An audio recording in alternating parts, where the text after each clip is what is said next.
Əvvəz oyunla bağlı, yəni nəticədən bağlı. Məncə bu günləri pis oynamadıq. Bizim çoxlu şanslarımız var idi. Sadəcə istifadə eləmədik.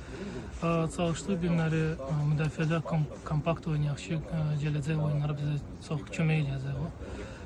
Çünki qrupdakı rəqiblər çox güclüdür. Biz də çalışdıq ki, müdafiəni daha çox düşünək, ilk kontratakada şanslarımızı istifadə edək. Amma heyf ki alınmadı, bizim çoxlu şanslarımız vardı, istifadə edə bilmədik. Ona görə də nəticə 0-0 oldu. Düşünürsən ki, əks hücumlara çıxanda komanda yəni bunu bacarır və əks hücumlara çıxmalı? Bugünkü oyunlarda gördük ki, bizdə çox moment oldu. Şanslarımız məncə 3-4 dənə real şansımız var idi. Sadəcə istifadə eləmədik. Sən də malum maraqlı bir nüans var ki, millidə o kritik ötürmələr gedir, futbolda olan bir neçəsini gördük səndən. Yəni bunun milli komandaya faydası olacağını hər kəs düşünür. Sən necə düşünürsən onunla bağlı? Mən mənim işimdir. Mənim mövqüm belə mövqedir ki, orada mən kritik pasları məcbur verməliyəm. Onun barədə işləyirəm onun üstündə, çalışıram ki, komandaya fayda olsun. İnşallah gələcəkdə o paslardan da yaranarıq, gollar vurarıq. Hücum xəttində problem olsa da, yəni bizdə həmişə olur. Yəni qoyulmadan şəziyyət çəkmişik. Bunu da düzəltmək üçün nə lazımdır? Məncə indiki hücumçularımız pisdir. Mahir də Nürnbergdəki görürük oyunları.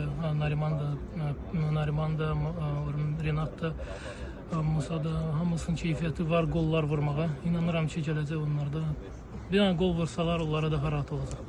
Bir məsələ var ki, oyundan bağlı azarkeşlərə nə söz verə bilərsiniz? Nə gözləyirsiniz? Yenə də biz maksimum əlimizdən gələn eləyəcək ki, yaxşı nəticə verək. yəni bir də məsələ var ki, bu hücum xətti ilə bağlı deyilsə, orada yəni, yaxşı oyuncular var. Amma bugün ən çox nə müzakirə oldu ki, millinin oyuncuları sanki qapı xəttinə qədər getmək istəyir, orada vurmaq istəyir. Uzaqdan zərbə vurmurlar qapıya.